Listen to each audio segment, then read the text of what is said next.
I want to say to you, Mr. Zorin, that I don't have your talent for obfuscation, for distortion, for confusing language, and for double talk. And I must confess to you that I'm glad I don't. But if I understood what you said that my position had changed, that today I was defensive because we didn't have the evidence to prove our assertions that your government had installed long-range missiles in Cuba. Well, let me say something to you, Mr. Ambassador. We do have the evidence. We have it, and it's clear and incontrovertible. And let me say something else. Those weapons must be taken out of Cuba. All right, sir? Let me ask you one simple question. Do you, Ambassador Zorin, deny that the USSR has placed and is placing medium and intermediate range missiles and sights in Cuba? Yes or no? Don't wait for the translation, yes or no?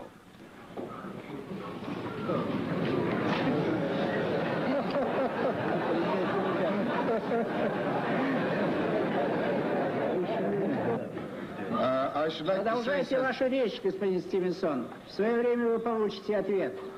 Mr. Stevenson, would you continue your statement, please? You will receive the answer in the due course. Do not worry.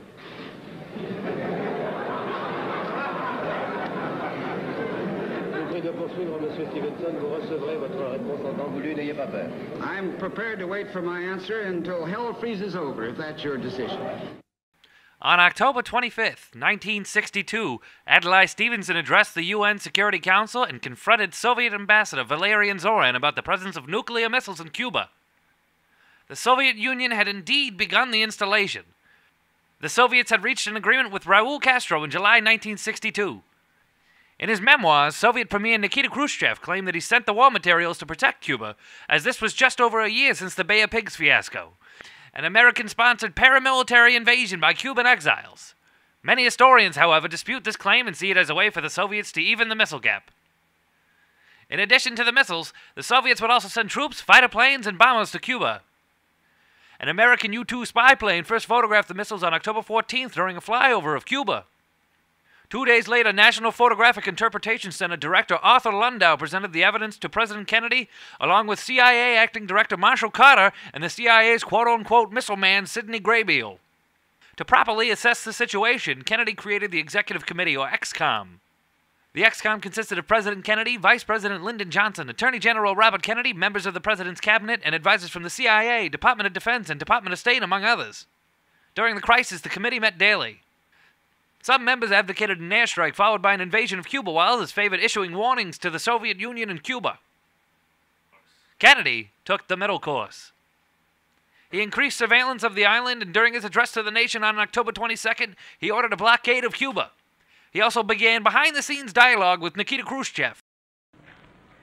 This government, as promised, has maintained the closest surveillance of the Soviet military buildup on the island of Cuba. Within the past week, unmistakable evidence has established the fact that a series of offensive missile sites is now in preparation on that imprisoned island. Therefore, in the defense of our own security and of the entire Western Hemisphere, and under the authority entrusted to me by the Constitution, as endorsed by the resolution of the Congress, I have directed that the following initial steps be taken immediately. First, to halt this offensive buildup, a strict quarantine on all offensive military equipment under shipment to Cuba is being initiated.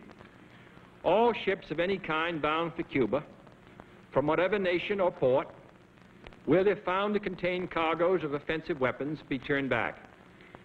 This quarantine will be extended, if needed, to other types of cargo and carriers. We are not at this time, however, denying the necessities of life, as the Soviets attempted to do in their Berlin blockade of 1948. Soviet ships approached the blockade 2 days later, and an American reconnaissance plane was shot down by Cuban anti-aircraft fire 3 days later. During this time, however, Kennedy received 2 letters from Khrushchev. The two negotiated a settlement in which the Soviet Union agreed to remove the missiles from Cuba if the United States ended the quarantine and pledged not to invade Cuba. Also included in the deal was the removal of American Jupiter missiles from Turkey, which occurred several months later.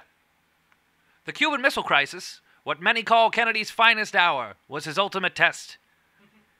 With the world on the precipice of a nuclear abyss, Kennedy could have fallen in because of his election rhetoric and the urgings of many around him. But he, as well as Khrushchev, steered the world away from the type of war Kennedy feared most: total nuclear war.